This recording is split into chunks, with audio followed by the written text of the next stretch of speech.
속지 않는 똑똑한 사람, 속지 않는 똑똑한 사람이라는 제목으로 하나님 말씀 증거하도록 하겠습니다. 우리 요한일서는 신명기적인 시각을 가지고 있다 그랬습니다. 1세대 성도들이 다 순교당하거나 죽고 난 다음에 이제 요한 사도 하나 남았습니다. 90세 넘은 할아버지 남은 거죠. 그때 이제 젊은 세대들, 다음 세대들에게 주시는 말씀입니다.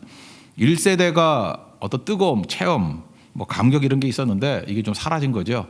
세상과 대항할 힘도 잃어버리고 다시 일어설 힘, 다시 부흥할 수 있는 힘이 무엇인가. 그래서 우리 2세대에게 주시는 복음이 요한일서라고 생각을 합니다. 오늘 이 본문에서 말해주는 게 뭐냐면 우리 2세대들, 젊은 세대들에게 주시는 말씀이 뭐냐면은 마귀의 미혹에 당하지 말라, 그런 뜻이에요. 속지 않는 똑똑한 성도 되라, 유혹에 속지 말라, 이런 겁니다. 복음이 진짜이기 때문에 진짜는 다 가짜가 있습니다. 근데 가짜에게 속으면 크게 망한다는 거예요. 그래서 뭐 이렇게 넘어지고 깨지고 이런 것보다도 속으면 아주 근본체 뒤집히는 거니까 마귀의 미혹에 속지 말라, 뭐 이런 거죠. 우리 중국에 가면 뭐든지 다 가짜죠. 나 중국 가서 제일 이상했던 게 뭐냐면 어떻게 계란까지 가짜가 있어요. 그거 얼마 한다고? 가짜 계란이에요. 먹어보라 그러는데 그 죽을까 봐 안 먹었는데 하여튼 계란도 가짜가 있어요. 농담으로 그러잖아요. 어떤 농부가 씨를 뿌렸는데 가짜 씨라고. 가을 됐는데 자라질 않아. 그러니까 망한 거죠. 1년 망한 거죠. 그래서 농약 먹고 죽으라 그랬는데 안 죽었대요. 왜? 농약도 가짜니까. 그죠? 뭐 그런 얘기들. 그러니까 우리 영혼도 이렇게 마귀에게 속으면 가짜에게 속을 수 있다라는 것입니다. 여기 가짜라는 얘기가 나올 때 두 가지 단어를 좀 점검해야 될 건데, 첫 번째는 적그리스도, 또 하나는 마지막 때 또는 말세, 이런 거죠. 적그리스도는 무엇입니까? 대적이란 뜻이 있고요, 유혹이란 뜻이 있다라는 것입니다. 영어로 하면 안티크라이스트, 엔타이크라이스트, 안티란 말 많이 쓰잖아요 요즘에. 뭐 대항하다 또는 뭐 속이다, 뭐 그런 뜻이 있다라는 것입니다. 우리가 보통 이걸 요즘식으로 얘기하면 이단이죠. 이단 또는 사이비. 사이비라는 한자가 뭐죠? 비슷해 보이지만 아닌 것, 그런 게 사이비죠. 사이비. 이단은 뭐죠? 다른데 끝이 다르다. 그러니까 99% 똑같은데 끝에 가서 살짝 다른 거, 그게 이단. 그리고 비슷해 보이는데 다른 거, 그게 사이비. 사이비, 이단 한꺼번에 말하기도 하죠.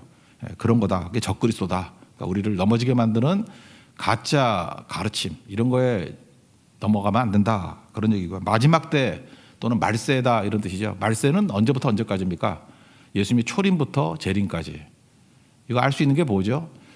사도행전 2장 17절 보니까 사도 베드로의 오순절 설교, 요엘서 2장 말씀을 인용했죠. 하나님이 말씀하시기를 말세에 내가 내 영을 모든 육체에게 부어주리니, 뭐 쭉 나가잖아요. 말세, 언제가 말세예요? 예수님이 오실 때부터, 그때가 말세잖아요. 그때부터 다시 오실 때까지를 말세다, 이렇게 얘기한다라는 것입니다. 그럼 우리 이런 얘기를 하죠. 그 말세가 이렇게 뭘 길어요? 근데 우리 인간이 생각하니까 긴 거죠. 하나님의 시간하고 인간의 시간이 또 다르다 그랬죠. 하나님은 뭐 시간을 뛰어넘는 분이니까. 베드로서 3장 8절 보면은 주께서는 하루가 1000년 같고 1000년이 하루 같다, 그런 거예요. 그러니까 하나님 개념으로 말한 거죠. 말세라는 것은 어떤 피어리드, 그런 기간이다, 이렇게 얘기할 수 있다는 것입니다. 이거 하니까 생각나는데 어떤 좀 장난꾸러기 형제가 물었대죠. 하나님께 물었대. 뭐 이게 유머 같은데, 그죠? 하나님께는 진짜 1000년이 하루 같습니까? 맞다, 1000년이 하루 같다. 그러면 100억은 100원 같겠네요. 그래, 나한테는 뭐 돈이 100억이나 1000억이나 뭐 100원이나 똑같은 거야. 그랬더니 하나님 100원만 주세요. 그랬더니 하나님께서 하루만 기다려, 그러더래요. 그런 얘기죠. 그러니까 우리 인간적인 생각으로 이게 대화하면 안 된다, 뭐 그런 얘기입니다. 그러니까 요 말세 또는 적그리스도, 이제 개념 이해했죠? 그걸 보고 18절을 한번 읽어보겠습니다. 시작. 아이들아, 지금은 마지막 때라. 적그리스도가 오리라는 말을 너희가 들은 것과 같이 지금도 많은 적그리스도가 일어났으니 그러므로 우리가 마지막 때인 줄 아노라. 아이들아, 이렇게 불렀던 이유가 뭘까요? 이제 90세 넘은 요한 사도가 권면해 주는 말씀이다. 그래서 친구가 아이들아 또는 뭐 청년들아, 아비들아, 아범아, 뭐 이렇게 얘기하는 거예요. 그죠? 다 거의 비슷한 의미라고 생각을 합니다. 먼저 살필 것은 적그리스도의 특징이 있다라는 거예요. 세 가지가 있는데 오늘 보면 이게 적그리스도를 알아보는 기준으로 되게 중요하다고 생각을 합니다. 첫 번째는 기존 교회에서 나온다는 거고, 두 번째는 예수를 부인한다는 것이고, 세 번째는 미혹한다. 이게 적그리스도의 세 가지 특징이라는 것입니다. 우리 차례대로 살펴보겠습니다. 적그리스도의 첫 번째 특징은 기존 교회에서 나온다는 거예요. 그러니까 뭐 딴 데서 나오는 게 아니라 교회에서 나온 게 적그리스도라는 거예요. 그러니까 교회에서 같은 뿌리를 갖는 것 같이 보이지만 그게 가짜라는 거죠. 19절을 읽겠습니다. 시작. 그들이 우리에게서 나갔으나 우리에게 속하지 아니하였나니 만일 우리에게 속하였더라면 우리와 함께 거하였으려니와 그들이 나간 것은 다 우리에게 속하지 아니함을 나타내려 함이니라. 여기 나갔으나 나간 것은 그러니까 뭐예요? 기존 교회에서 나갔다 그런 뜻이고, 속하지 아니하였나니 속하지 아니함 두 번이나 반복하잖아요. 그러니까 하나님께 속한 게 아니다, 예수님께 속한 게 아니다, 그런 겁니다. 본질이 다르다는 거죠. 그러니까 물과 기름이 다르듯이 이게 섞이지 않는다는 거예요. 그러니까 멀리서 보면은 뭐 액체니까 물이나 기름이나 비슷해 보이지만 자세히 가보면은 같지 않다, 그런 거죠. 가룟 유다 설명할 때 이런 표현이 있죠. 요한복음 13장 21절 이하에 보면은 그 최후의 만찬, 그러니까 6월절 만찬을 하시죠.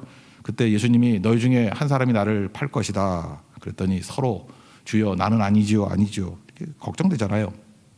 그랬더니 예수님이 나와 함께 그릇에 손을 넣는 그가 나를 팔리라. 그래서 이렇게 그릇에 뭐 먹으려고 손을 딱 넣는데 예수님 손하고 가룟 유다 손이 딱 부딪혔는가 봐. 섬찟하죠. 뭐 그럴 수 있잖아요. 뭐 이렇게 항아리 같은데 뭐 꺼내려고 같이 넣었다가 손이 딱 잡아. 제가 볼 때 예수님이 가룟 유다 손을 잡았을 것 같아. 그때 가룟 유다가 소스라치게 놀란 거죠. 라비어, 저는 아니죠. 이게 참 나쁜 놈이죠. 다른 사람은 다 주여 그런데 여기서 라비어 그래요. 라비어.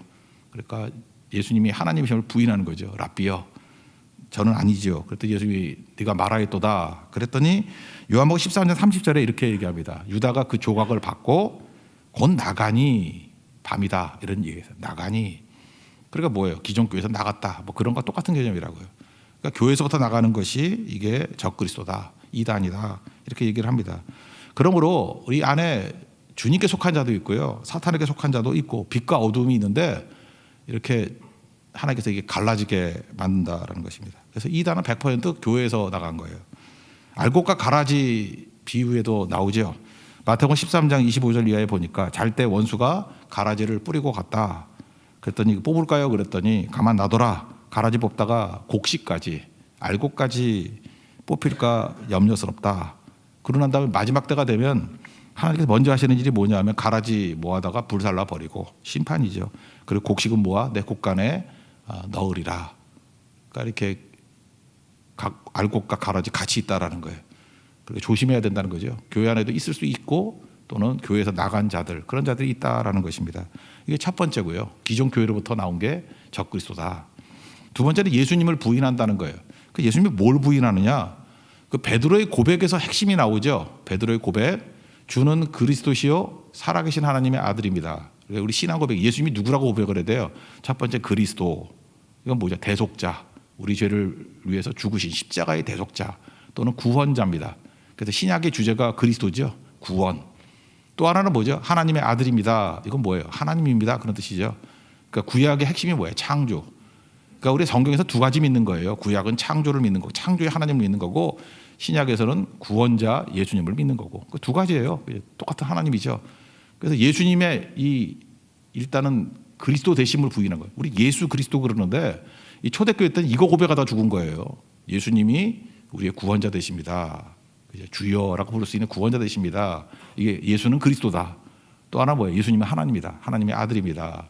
이 두 가지를 부인하는 자가 가짜다, 그런 얘기죠. 그러니까 여러분들 잘 보면 예수님의 구원자 되심을 부인하는 사람도 있어요. 그죠? 그런 거. 그러니까 예수님 안 믿는 게 뭐죠? 뭐 여호와의 증인, 벌써 냄새가 딱 나잖아. 예수님 안 믿는다 그런 뜻 아니야. 우리 여호와만 믿는다 뭐 이런 거죠. 구약에 하나님만 믿다. 이런 게 이제 이단이라는 거죠. 그러니까 두 가지를 꼭 잊지 말았으면 좋겠습니다. 22절, 23절 읽겠습니다. 시작. 거짓말하는 자가 누구냐? 예수께서 그리스도이심을 부인하는 자가 아니냐? 아버지의 아들을 부인하는 그가 적그리스도니 아들을 부인하는 자에게는 또한 아버지가 없으되 아들을 시인하는 자에게는 아버지도 있느니라. 여기 예수가 그리스도다, 구원자 되신다. 또 하나가 아버지와 아들 부인하는 거. 그러니까 뭐예요? 예수님이 하나님 되심을 부인하는 거. 뭐 그 얘기죠. 그 얘기를 붙들었으면 좋겠습니다. 그러니까 다시 정리하면 적그리스도의 특징은 뭐예요? 기존 교회에서 나왔다. 두 번째, 어쨌든 예수를 부인하는 거예요.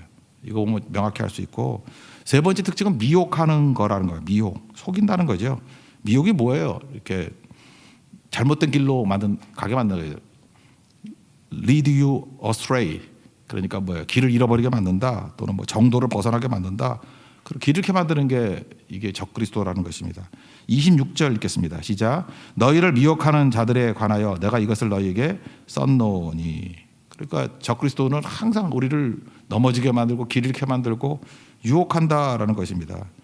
그래서 이렇게 보면 돼요. 누가 적그리스도냐 그러면은 적그리스도는 불신자에게는 별 관심이 없는 것 같아. 꼭 보면 교회 다니는 사람만 관심이 있어.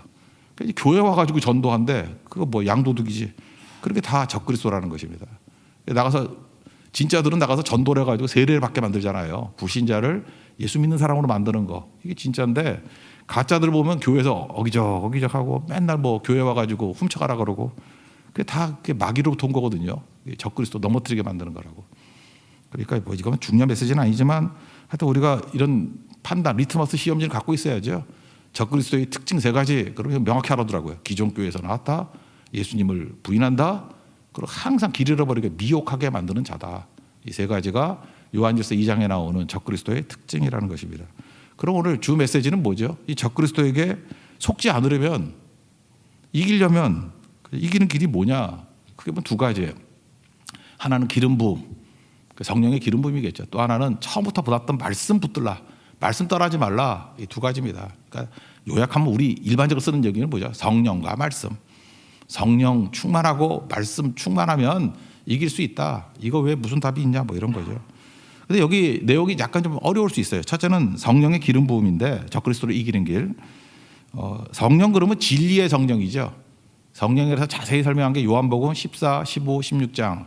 예수님이 이제 만찬 이후에 떠나간다. 그러면서 마지막 그 성령 설교를 쭉 해주셨지 않습니까? 16장 13절을 보면 요한복음입니다. 진리의 성령이 오시면 그가 너희를 모든 진리 가운데로 인도하시리니. 우리는 성령 충만한 그러면 성령이 하시는 일이 뭐죠? 뭐 방언을 하게 만드시거나 뭐 능력을 주시거나 또는 뭐 병자를 고치는 치유의 능력이 있거나 또는 뭐 귀신을 쫓아내는 축사의 능력이 있거나 잠깐만 이런 사도행전적인 거에 관심이 되게 많은데 맞습니다. 그것도 성령의 역사예요. 근데 성령이 임하게 되면 제일 큰 우리 그 유익 중에 하나가 뭐냐면은 진리를 분별한다는 것입니다. 진리의 영이거든요. 성령은 진리의 영이에요. 그래서 진리의 성령님 그러잖아요. 성령께서 우리를 진리의 길로 인도하신다. 이게 사실 가장 중요한 거죠. 그래서 미혹하는 자들로부터 이길 수 있는 길이 뭐냐? 성령 충만함에 있다라는 것입니다. 이거 강조하는 게 20절하고 27절에 나와 있습니다. 20절 먼저 한번 읽어보겠습니다. 시작. 너희는 거룩하신 자에게서 기름 부음을 받고 모든 것을 아느니라. 그러니까 기름 부음, 성령 충만한 거죠. 모든 것을 아느니라. 약간 보류하고 27절을 다시 한번 또 읽겠습니다. 시작. 너희는 주께 받은 바 기름 부음이 너희 안에 거하나니 아무도 너희를 가르칠 필요가 없고 오직 그의 기름 부음이 모든 것을 너희에게 가르치며 또 참되고 거짓이 없으니 너희를 가르치신 그대로 주 안에 거하라. 우리 평신호들 같으면 27절 같은 게 조금 어려울지도 모르겠어요. 여기 보니까 성령이 오시면 아무도 너희를 가르칠 필요가 없다. 그렇다 그러면 이게 완전히 꼴통으로 당하는 것 같이 보이지 않아요? 성령 충만하면 뭐 배울 것도 없고 뭐 그냥 성령이 알아서 다 해줘. 그 신비주의지. 그런 뜻보다도 성령이 오시면 너희를 가르칠 필요가 없다는 게 뭘 가르치는 거냐 하면은 아버지가 아버지됨을 가르쳐 줄 필요가 없다는 거예요. 그냥 안다는 거예요. 아이가 아버지 모르겠어. 양이 목자 가르쳐 줄 필요 없다는 거예요. 양은 목자를 알아요. 목자의 음성을 안다고 뭐 그런 거. 그래서 그런 거 가르쳐 줄 필요가 없다 그런 거죠. 아이들 있잖아요. 아이들이 한 2살만 돼도 엄마 알지 않나? 여기 엄마들 애들 키우면 2살이면 엄마 알죠. 뭐 그 전에도 알겠지만 비슷한 아줌마 5명을 세워놔요. 그죠? 비슷한 아줌마 5명을 쭉 세워놨는데 2살 정도는 애가 엄마인지 아줌마인지 구별해 못해요. 해요. 그죠? 5명 아줌마가 서 있더라도 엄마 그러고 엄마한테 간다고. 그걸 말하는 거예요. 성령께서 우리에게 함께 하시면은 뭘 더 가르칠 필요가 없다는 게 뭐냐면 하나님이 나의 아버지심을 가르칠 필요가 없다는 거예요. 예수님이 구세주심을 가르칠 필요가 없다는 거예요. 왜? 성령은 진리의 영이기 때문에. 아버지를 알아보는 눈, 주님을 바라보는 눈이 있게 된다. 이건 본능적 인지 능력이다.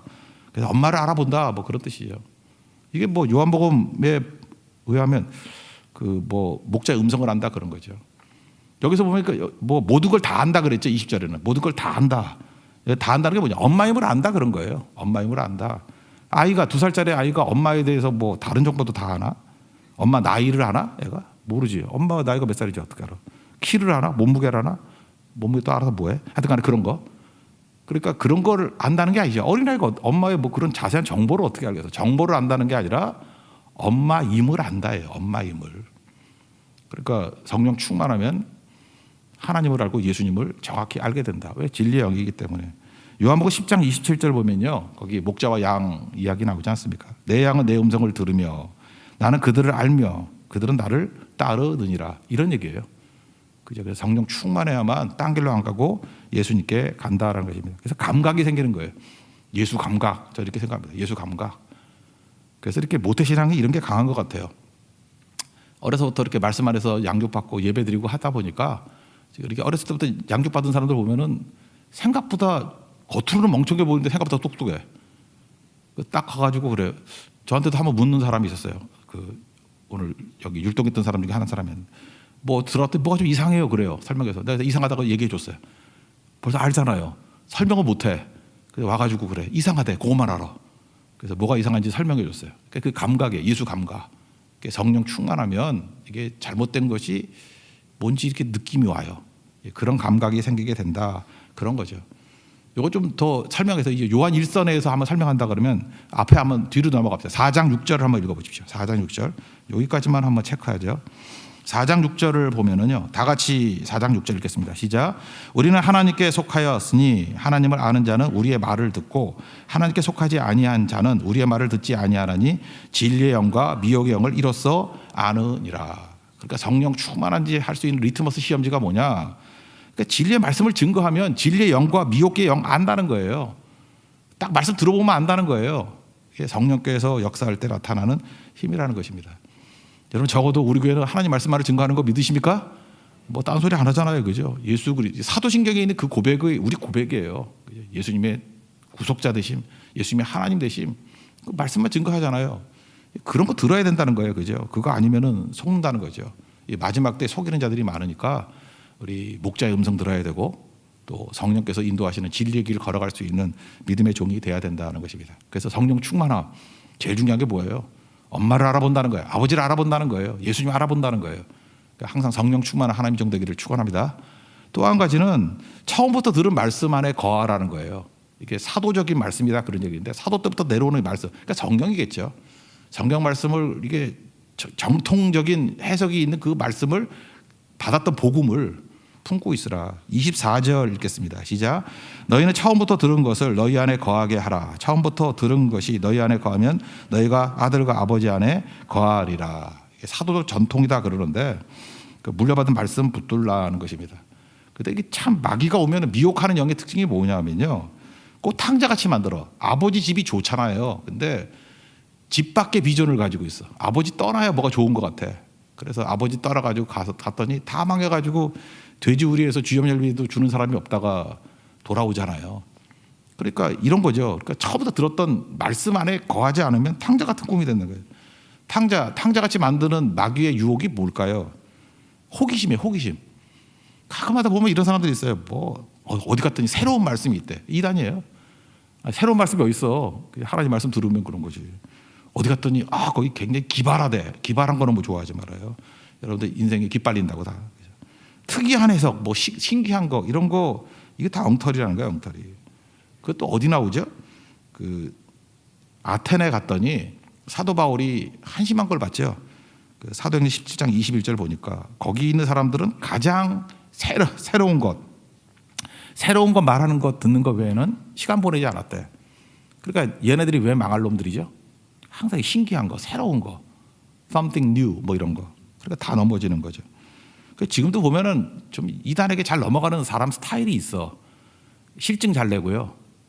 실증 잘 내고. 그러니까 공부를 못 하지. 엉덩이로 공부하는 건데 실증 잘 내고 뭐 이렇게 귀가 얇고, 그죠? 뭐 그다음에 자기 중심적이에요. 내가 느낌이 와야 돼. 내가 뜨겁고 즐겁고. 그런데 이렇게 솔솔 빠져. 그 성향들이 있어요. 딱 보면 이단 성향들이 있거든요. 위험한 사람들. 그런 사람들은 이제 밧줄을 좀 묶어놓고 싶어. 그런 것들 이겨야 된다. 뭐 이 정도만 설명했으면 좋겠어요. 히브리서 2장 1절 보니까 우리는 들은 것에 더욱 유념함으로, 이 들은 게 뭐예요? 하나님 말씀 들은 것에 유념함으로 흘러 떠내려 가지 않도록 함이 마땅하니라. 이렇게 물살이 흘려가지고, 이달의 물살이 흘려가지고 이렇게 떠내려갈 수 있다는 것입니다. 이게 붙어 있는 게 뭐죠? 처음부터 들은 말씀이에요. 처음부터 들은 말씀. 그 말씀 앞에 거하면 절대로 흔들리지 않는다. 그래서 제가 볼 때 제 유익인지도 모르겠는데 저는 그랬어요. 이게 중고등학교 다니고 대학교 다닐 때 뭐 말씀 안에 이렇게 든든히 거하는 게 뭐였냐면은 이렇게 담임 목사님 설교를 들을 때 저한테는 배순조 목사님이었는데 이렇게 설교를 들을 때 참 설교 잘하셨어요. 은혜가 되고 그랬는데 그때는 이게 녹음 테이프 이런 거 만들고 했잖아요. 어떤 사람은 양으로 많이 들으려고 그러는데 저는 그렇게 안 했어요. 그 제 인생의 말씀이 있잖아요. 그 목사님 설교가 나한테 딱 필요한 거 그냥 반복해서 한 10번 좀 들었어요. 하다 반복해서 10가지 듣는 것보다도 인생의 말씀 이렇게 반복해 듣는 게 훨씬 좋더라고. 지금도 보면요, 말씀 앞에 뿌리를 깊이 내리는 사람도 보면은 나에게 주시는 말씀이 있다고, 어떤 것들이 복음적인 말씀이 있다고요. 그거 반복해 듣고 되게 중요해요. 저 책도 그래요. 저도 이렇게 목회 슬럼프가 있고 그러면 로이드 존스의 목사와 설교 이거 반복해 읽어요. 그 다음에 이렇게 전도의 열정이 식고 하면은 그 구령의 열정 이런 거 반복해 읽고, 또 기도가 식었다 그러면 뭐 그 기도의 능력 뭐 이런 거 소책자지만 그거 그냥 한숨에 읽을 수 있거든. 이엠 바운제 뭐 이렇게 몇 페이지 되지도 않아요. 그거 읽으면 다시 불이 확 붙고. 그래서 저는 슬럼프 올 때마다 새로운 거 안 봐요. 새로운 거 보면 오히려 더 넘어져. 그죠? 자기의 그런 무기가 있어야 돼요. 자기 불 붙일 수 있는 무기. 영적 라이터 같은 거. 좀 세속적인가? 라이터 말고 뭐 없나? 하여튼 불 탁 붙일 수 있는 거. 그죠? 그런 것들을 가지고 있는 게 훨씬 더 중요하다라는 것입니다. 그래서 날마다 주님 안에 거하라. 28절 읽겠습니다. 시작. 자녀들아 이제 그의 안에 거하라. 이는 주께서 나타나신 바 되면 그가 강림하실 때 우리로 담대함을 얻어 그 앞에서 부끄럽지 않게 하려 함이라. 그러니까 항상 하나님 말씀 앞에 거하는 게 중요하다는 거죠. 근데 마귀는 이 말씀 말고 호기심 또 하나로 넘어뜨리는 게 뭐냐면 앞부분에 살폈던 거와 마찬가지죠. 이게 욕망을 건드려요. 욕망을. 그래서 이단에 빠지기 쉬운 사람, 아까도 설명했지만 설명 좀 부족했는데 욕망적인 사람들이 이단에 잘 빠져요. 욕망적인 게 뭐예요? 내가 느껴야 되고 뭐 이렇게 하여튼 욕망이 가득 차 있어. 그 앞부분에 그 16절에 이런 거 나왔죠. 세상에 있는 모든 것이 세 가지가 있다 그랬지. 육신의 정욕, 안목의 정욕, 이생의 자랑. 이거 다시 한번 정리하면 육신의 정욕이 뭐예요? 본능대로 살고자 하는 거, 욕망대로 살고자 하는 거. 내 속에는 욕망이 있거든. 욕망을 욕심, 두려움 뭐 이런 거죠. 그죠? 이렇게 욕망대로 살게 만드는 게 육신의 정욕이에요. 안목의 정욕은 더 나쁜 건데 뭐냐면 욕망을 자극하는 거야 막. 그죠? 막 그렇게 눈으로 보고 해서 견물생심. 그래서 막 욕망을 더 자극을 해가지고 학습된 욕망. 욕망도 배울 수 있어요. 배울 게 없어가지고 욕망을 배우나? 막 학습된 욕망. 욕망이 막 커져. 그런데 이 두 가지는 그래도 자기 안에서 일어나는 망할 짓들이지만 이생의 자랑은 공동체를 깨버린다니까. 그게 막 자랑질하고 다니고 막 이러다 보면은 시기, 질투심, 그리고 남의 거 뺏고 빼앗기고 전쟁이 일어나고 다툼이 일어나고. 그래서 이런 숭도로 욕망이 이렇게 망하게 만들어요.